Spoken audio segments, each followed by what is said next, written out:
Hey, hello and welcome to a new episode here on the YouTube channel where we show you how to do optimizations from the comfort of your own home. So, we have a new Age SEO, which stands for Home SEO, episode today. And before we jump into the episode, I want to share something exciting because it's a little bit early in the stream, so I want to share something exciting about stuff that's coming up very, very soon in the Squirrly universe. Right, so we're getting like this really cool page. I want to show the animation to you because I find it super important. So it's me. I'm that guy. Yeah, very cool. So here we say that, hey, I'm Florin, the guy from Squirrly. Soon there's gonna be a new Squirrly, read about it. And we're calling it Steve to pay homage to Steve Jobs for inspiring entire generations of product developers to develop customer-centric products. And if you're curious about this, why don't you go ahead to this page and just make sure you sign up. So you're gonna see the link on Squirrely's Twitter profile. So in case you don't know it, I'm showing it to you here on the stream. You can see it right there. So it's Squirrely HQ at Twitter, and you can definitely go there, and then you can land on our page. Where you can get your VIP access and front row seats to our launch event. So the launch event is gonna be next week on Tuesday, 4 p.m. London time, United Kingdom, and I'm gonna have a stream on YouTube together with Alexandra, and we're gonna have a couple of our pretty awesome Squirrelians, you know, being on Twitter, being in the comment section, being in the chat section, and you can ask us all the questions you want to know the answers to. So you can ask us, why did we call this version Steve? How are we becoming more and more customer centric? You can ask us anything from snippets to keyword research and all the other crazy tools that we have out there for Squirrely SEO. But now that it's time to start the episode, I want to show you a pretty cool optimization that you can do from home. And this optimization is a bit tricky, and I guess a lot of people fall into the traps of what I'm going to show you here today. So hopefully you will make less mistakes in your SEO by implementing this one thing that I'm showing you in this video. Right, so at one point in our very squirrely career, we wanted to create like a plugin that shows you a lot of cool stuff about each page and each blog post from your site. So, you know, we were like, yeah, so do we call this thing an SEO audit? Do we call it an audit? Do we call it a content audit? How would people like to see this thing called? Because, you know, we could have just named it Chip Monkey, or would that be a chip with a monkey and not a chipmunk? Yeah, that would be weird. So yeah, we didn't do that. So we said like, okay, let's have a keyword so that when people search in Google for this thing, they're gonna find our WordPress listing and they're gonna download the plugin, because we need to get downloads, right? Because that's why we were creating the plugins, right? And we thought like, okay, so let's call this thing an SEO audit. No, let's call it an audit. No, let's call it an audit suite. No, let's call it a content audit, a content marketing audit. And then we've searched a bunch of keywords and we ended up using website analysis, because apparently website analysis was performing much better in keywords and rankings and stuff like that than SEO audit. So we said, okay, let's go on website analysis, and if you're gonna search for website analysis in Google, you're gonna see guys like Neil Patel, WooRank, and even Marketing Grader from HubSpot, and they're ranking for website analysis because it's a good keyword. But it's not really the best keyword. So after a while, and after we have this pretty new and amazing keyword research tool in SEO Steve 2018 from Squirrely, we're like, yeah, we kind of missed out on a lot of great keyword opportunities until now, but this tool is pretty revolutionary and it brings forward a lot of stuff that you've never ever encountered before by doing your keyword research. And it's safe to say this because I've done a lot of keyword research. A lot of my colleagues have done a lot of keyword research and we couldn't find these keywords. And we were doing it manually, so that kind of sucks because it wastes a lot of time. But doing this with the new version of Squirrely that we're gonna launch on Tuesday, you can choose like, do you want the fast way, the normal way, or the complex way? And it is that the complex results in the Squirrely keyword research tool helps you find a lot of hidden gems on search engines that actual people actually search for, and they are pretty amazing, especially compared to some of the other stuff that you would want to look at. So in this episode, I'm showing you one of the things that we've seen. Right, so we have like website analysis, and when we thought about website analysis, we said, okay, let's do like a keyword research and see content marketing analysis or content analysis and content audits. And you can see those keywords here, and these are the results, right? So when you look at website analysis, which was our desired keyword, let's go at SEO Audit. You see it has like 1,300 searches, and it's like super difficult to rank. The trend is steady, so that's not pretty impressive either. And now we go to website analysis, which has the same search volume, but it has much less competition. So basically our website could easily rank for that keyword on Google, and the trend is going up, which means that in the near future there's gonna be more and more people searching for it. So from 1,000 searches, it might even go up to 2,000 searches or even 3,000 searches. So that's pretty cool, and you always want to go with your content, especially if you have something that's evergreen, you want to go on trending stuff, right? So website analysis seemed pretty good. But then we thought like, okay, so is website analysis really the best thing in the world? And you're gonna see that we've started thinking pretty much differently about the way we choose keywords. But it's very important when you do this to not fall into the trap that we could have fallen in if we didn't know this about SEO. So this is a pretty cool optimization, right?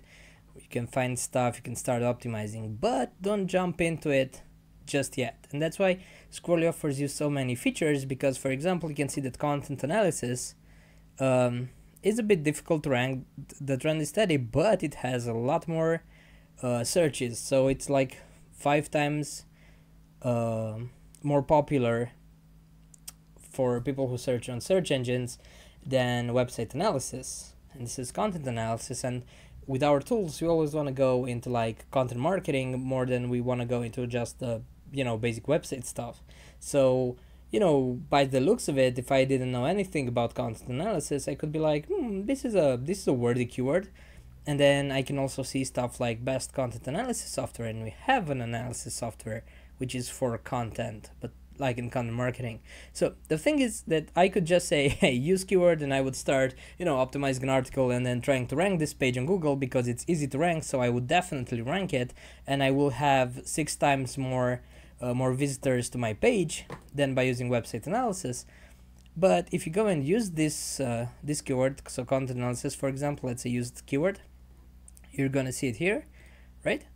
And then you can see like, okay, so this is like one of the best keywords that I found, but am I really sure that content analysis would make sense for this product? So we have a product that shows you stuff about your content marketing, and let's a screenshot. Twitter shares SEO optimization scores and some advanced stuff. And would this actually be like a great thing to describe as content analysis? Now, if we look at what content analysis actually means, using the wiki feature here in Squirrly SEO, you can see that content analysis is a research method for studying communication artifacts. Social scientists use content analysis to quantify patterns in communication. And of course, if I want, I can read like the whole entry from Wikipedia to better understand what's up, right? So I'm definitely seeing here that it really has nothing to do with the content marketing analysis platform that I was trying to build, so I can't use content analysis, which also means that best content analysis software is out of the question as well. So if I go and I look at a blog article using the blog articles feature here, I can see that quantitative content analysis. So what's that? And I go to read it. Just wait a second. So yeah, so this is a bug. We're gonna fix it. It's still the beta version, but it is that if I were to actually read this article here, it's also about the other type of content analysis, so it has nothing to do with what I'm currently trying to achieve with this plugin, right? So basically I couldn't use these keywords even though they look amazingly good for SEO, because even though I would get them ranked on the first page of Google and I would get a lot of traffic, all of those people would then leave my website because the page doesn't match the intent they had when they were searching to find their software or their information, right? So I gave them something that wasn't a great fit for what they were searching for, right? But I said, okay, so my software really helps, like, to find marketing problems, to find website problems. And then I said, okay, so at find website problems, which is this one right here, there are a couple of discussions. It's a much better search volume. Well, it's not 6 times better, but it's almost 4 times better. Just an estimation. 3 times better, whatever you want to call it. It's still much, much better. And the competition is even better because it's not hard for my website to rank on this keyword, and we know this by using the market intelligence features in Squirrly SEO Steve, right? So the competition not hard to rank. Okay, this is awesome. Well, and I also have like another keyword that says competition not hard to rank, SEO search volume is even better, and it says find my past website problems. So find my past website problems. Well, that's kind of cool because our tool kind of helps you find out what kind of problems you've had in the past, and that might make sense. But instead of directly jumping into this, what you should do is, like, say, use this keyword. Then you have a couple of images that nobody cares about. You don't have any tweets, you don't have any wikis, and you don't have any blogs, which is already pretty weird. And let's see what happens. So let's go and right click and then search Google for find my past website problems.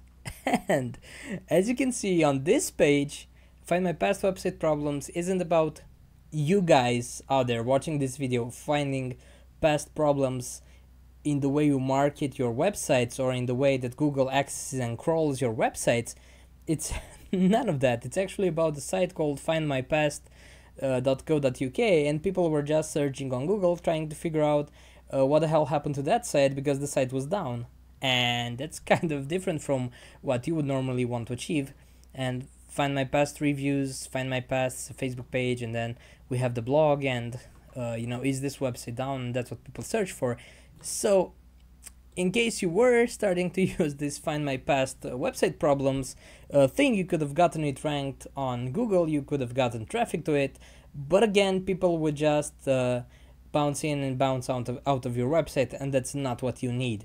So that's why you need the whole set of tools that Squirrly SEO has to offer to you, because you're going to be able to use all of them and verify everything that you're seeing in the research you make. So make sure that your research is thorough, because in the keyword research stuff we show you like the best opportunities for you, but then you have to validate them by seeing what other people or what Wikipedia has to say about those keywords and those topics. And after you've completed the validation, then you can start using them, and then you can start ranking. So this was another optimization that you can do from home. You can start doing it right now with the current version of Squirrly, or you can wait until Tuesday when we are going to launch the new version of the keyword research officially in our Squirrly pack.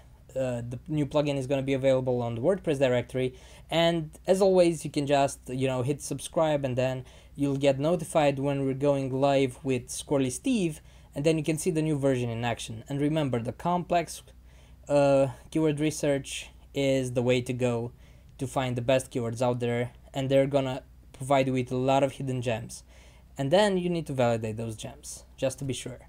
Alright, so it was really great talking to you guys about this, and I'm pretty sure that I've made you think about a couple of problems that could appear in your optimizations, and if I've done that, then I've reached my goal. So I will see you on Tuesday, so not next week. Please join us on Tuesday for Squirrely SEO Steve. Alright, this was Florian, and it was wonderful. Goodbye.